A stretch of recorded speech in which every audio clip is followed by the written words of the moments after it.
क्योंकि मणिपुर को बीजेपी की विचारधारा ने जला रखा है। इसीलिए हम गए, सबसे मिले, भाईचारे की बात की, मोहब्बत की बात की, और मणिपुर से अरुणाचल, अरुणाचल से नागालैंड, नागालैंड से अब हम असम में आए।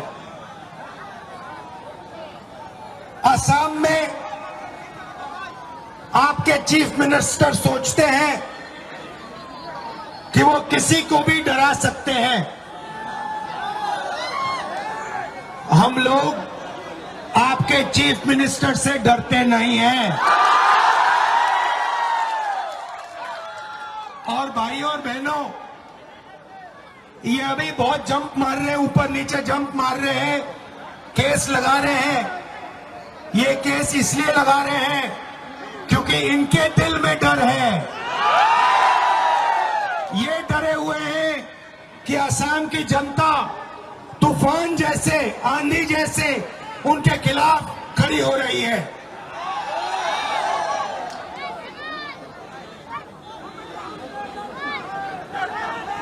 असम में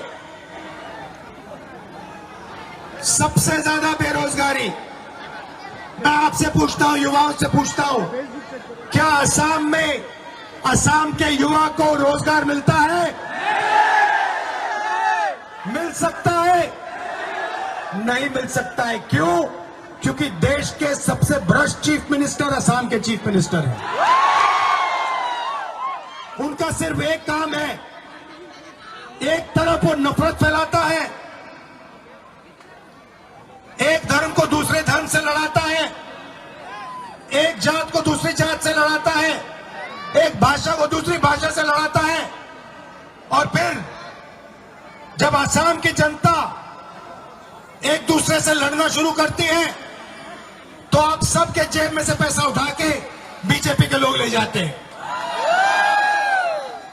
कुछ दिन पहले मैंने उनका एक ट्वीट देखा, आपके चीफ मिनिस्टर का ट्वीट देखा।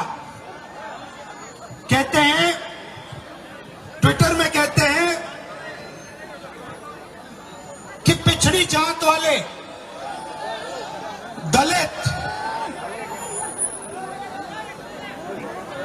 जनरल कास्ट वालों के काम करने के लिए पैदा हुए हैं। यह आपके चीफ मिनिस्टर ने ट्विटर पे बोला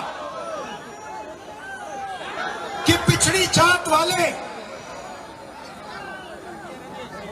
जनरल कास्ट की सेवा करने के लिए पैदा हुए हैं। इससे बड़ा अपमान पिछड़ी जात वालों का, दलितों का कोई नहीं कर सकता है।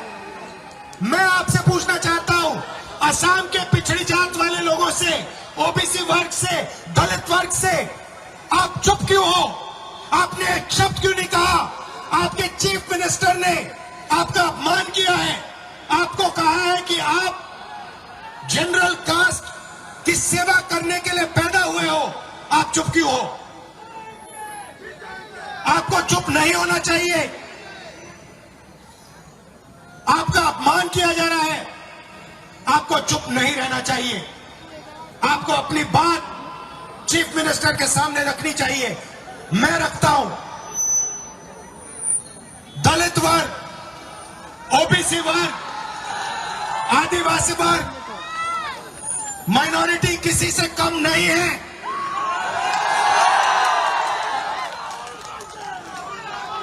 भाई और बहनों, हम नफरत मिटाना चाहते हैं। हमारा काम असम में, मणिपुर में, नागालैंड में, अरुणाचल में नफरत के बाजार में मोहब्बत की दुकान खोलने का है।